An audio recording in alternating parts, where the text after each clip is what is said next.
Hello gamers, welcome back, or in case you're new here, I'm Exiles, and in this video I will very quickly, in just a few sentences, go over news related to MMORPGs in the third quarter of 2025. I will also not cover MMOs like WoW, Final Fantasy or RuneScape, because they are not games that I'm interested in. I need to make this abundantly clear, I'm not saying they are bad games. If you enjoy them, please continue to enjoy them and don't let anyone, including myself, spoil your fun. However, I am not willing to play these games myself, and I find it disingenuous for me to recommend it to others or cover them. There are better and much more competent people out there for that. Alright, let's get started with a little bit of bittersweet news. Chrono Odyssey got delayed to 2026 after the recent closed beta. The game was a lot of fun, but also had a lot of problems that needed fixing.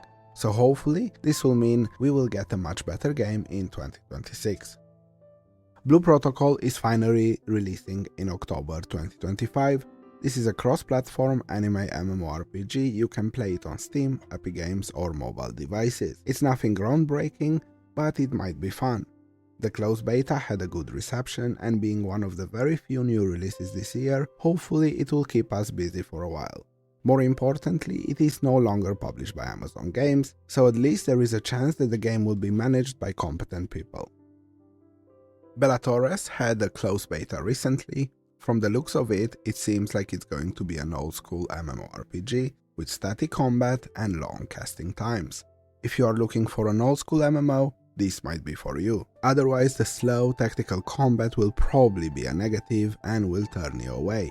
It also has a lot of cool systems, like a unique take on factions, voting for rules in certain zones, siege battles, and all this with a massive focus on life skilling and progression, which all have their own individual talent trees. Architect Land of Exiles got announced globally. This is a cross-platform MMO that features action combat. From the footage, it seems that the combat is overly simplistic, which is a concern. The game will release in Korea towards the end of the year and in 2026 globally.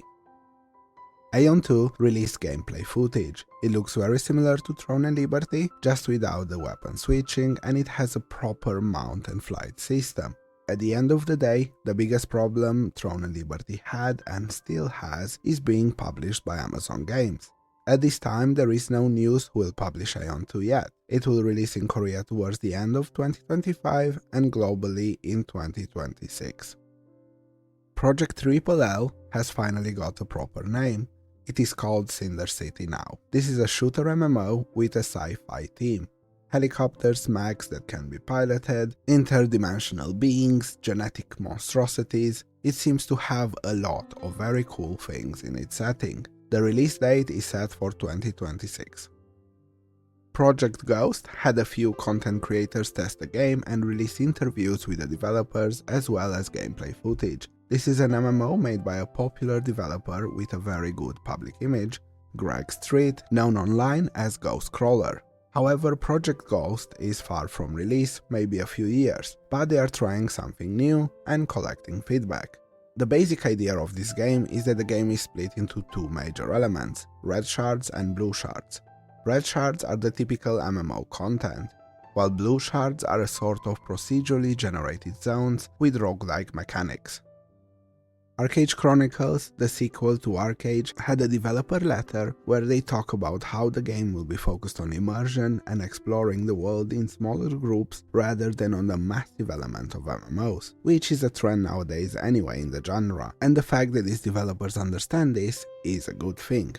As we have seen with Throne and Liberty, having massive battles that involve thousands or even tens of thousands of players is neat, but ultimately, it is a massive waste of resources as the vast majority of players don't actually care about it in the long run. SoulFrame and Pax Dei have been updated and moving closer to release. However, they are both far from being in a state where they can be considered even partially complete, so more updates to come. Ashes of Creation had some so-called updates, so yeah, just Google how to avoid scams. Now let's move on to news related to release games that you can play and enjoy right now. Black Desert just had another expansion that is targeted at veteran adventurers. Those very few that are highly skilled individuals can become lords of one of the castles in the new region. However, this is an MMO like no other that has content for everyone and multiple events at all times. There are plenty of things for the rest of us to do and check out. Dune Awakening is releasing their new DLC on the 10th of September. However, the game still suffers from having no endgame PvE content, and personally, I do not believe this update will fix that.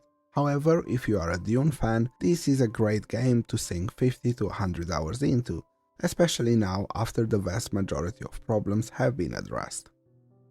Guild Wars 2 will have their Vision of Eternity expansion on the 28th of October 2025. The game suffers from outdated graphics and animations, but if you can overlook that, it has so many other exceptional elements, and there is no better time to start playing than around the new expansion. Elder Scrolls Online recently had a few updates that revamped some of the old zones. This game also suffers from updated visuals. This revamping and various changes related to the new player experience sadly does not bring it to today's standards, but it makes it better. If you enjoy stories and exploring a new world, there is a lot to explore in Elder Scrolls, and who knows, maybe you will enjoy it enough to stick around for the other elements. Warframe, a bit of a classic, a light MMO with an overwhelming amount of content, with developers that truly love their game, and as a result the game is constantly being updated to be acceptable by today's standards. And it recently had an expansion. Of course, like all previous updates, it is completely free, so feel free to check it out if you haven't recently. The First Descendant, another light MMO that released to a bit of hype, however with many people disliking the harsh RNG and its big similarities to Warframe. It had many updates that fixed this and other problems as well as carved its own identity. It recently had a new expansion that introduced a massive open world zone, a raid and more. So if you want a light MMO focused on character progression, it's worth checking out. Once Human was an MMO that was popular for a while, and a lot of people talked about it. Sadly, it released with what I consider to be a terrible seasonal format. It had in the past few months released a permanent realm, and recently has been released on mobile. It is updated regularly, and there are quite a few upcoming changes that seek to improve the permanent format, so it might be worth checking out if you are looking for a shooter MMO. The next three titles I will cover at the same time: New World, Lost Ark and Throne and Liberty. This could be good, even great games. Sadly, they all suffer from being afflicted with a terminal disease that is Amazon games. They can be fun for a while, but Amazon games' incompetence and lack of understanding when it comes to games will eventually get to you, just like it got to me and everyone else that I know. With all these games, they made a lot of promises. However, I cannot recommend wasting your time until they actually deliver on those promises. And if they do, I will change my stance. They have made such promises many times before, and in my opinion, they always fail to deliver. So until they actually deliver, they have proven to me that I cannot trust their promises alone. However, if you are looking for an MMO to waste a bit of time in, these three titles might be able to fulfill that need. However, don't expect something long term. Tarisland, a cross-platform MMO that highly resembles World of Warcraft, is shutting down in November, a little over a year from release. While it is the reality that games that nobody wants to play will shut down, it is still sad to see. So if you played it at some point and want to check it out one last time, now is the time.